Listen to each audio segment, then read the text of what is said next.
And joining us now here in the studio is Evan Bayh. Senator, thank you very much, Senator from Indiana. Let's talk about the President's speech tomorrow night and what you expect. What we've been told to expect is 30,000 plus or minus troops. But the real story is the relationship with Pakistan, the exit strategy, and the composition of troops. What are you looking for tomorrow? I think he should begin, Andrea, by reminding people why we're there.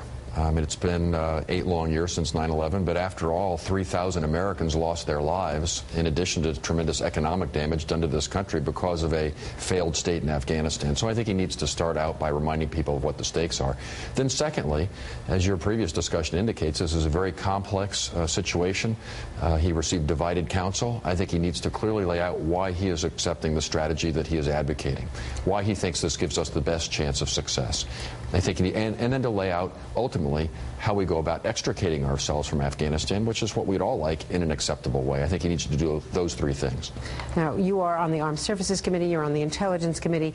You represent Indiana. Unemployment in some parts of your state, Elkhart, Indiana, which we've been profiling on NBC programs, enormously high unemployment, terrible pain. What do the people of Indiana want to hear tomorrow night to reassure them about the mission, the reason why we're there? Well, obviously, we'd rather be spending our money here at home, but people understand that we were attacked by a terrorist organization with a safe haven in Afghanistan. They don't want to see that sort of thing happening again. So, again, laying out why this strategy is our best chance for ultimately leaving Afghanistan in an acceptable way. I think that's what they're going to be looking for. Where do you stand on the David Obey war tax or the suggestion from Dick Lugar that we should focus on jobs in Afghanistan and not other domestic issues? Well, there's not going to be a war tax, Andrea. I just don't think it's going to happen. We should, as you know, I'm very concerned about the fiscal situation in the country. That has to be addressed. But we need to start with spending, not just run out and raise taxes first thing. And then secondly, if you are going to have to raise revenue, we should wait until there's a firmer foundation under the economy before you consider a step like that. So there's a debate within the Democratic Party, but I just don't think that's going to happen at this time. Number one. Number two, look, I have tremendous respect for my colleague Dick Lugar. I think he makes a good point. I think Joe Biden makes a good point. But ultimately, we have to be able to do several things simultaneously. We don't have the luxury when we're confronted with multiple crises of picking and choosing. We have to try and do as much as we can, as best we can, and that's exactly what the President is doing. We're here with Senator Evan Bayh on the Armed Services and Intelligence Committees, of course, and Congress is going to be briefed tomorrow before the speech is delivered. The allies are being briefed in a series of phone calls today.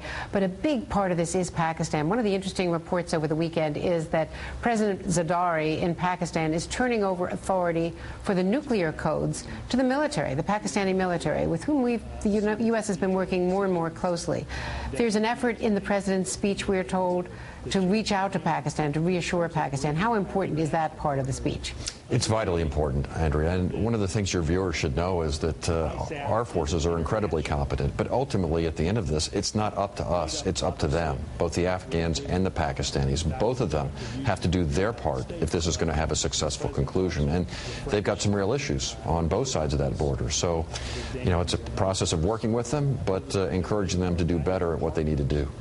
Do you have any concerns in the Armed Services Committee that the lead times that the generals are predicting to get the Afghan army up to speed and have this transfer, and obviously the exit strategy is dependent upon that, are they being overly optimistic about the ability of the Afghan troops to meet that level? Well, I have some questions about that. If the Iraqi experience is any indication, I remember Don Rumsfeld and the generals coming in saying, oh, they've got, you know, X hundreds of thousands of soldiers, and by 6 months from now they'll have X hundreds of thousands more. It never happened. So I think you've got to be a little modest in your expectations. In that part of the world, standing up their army, improving their police forces, which is just as important, is probably going to take longer than we would like. And so you've got to be a little modest about making hard and fast predictions about that.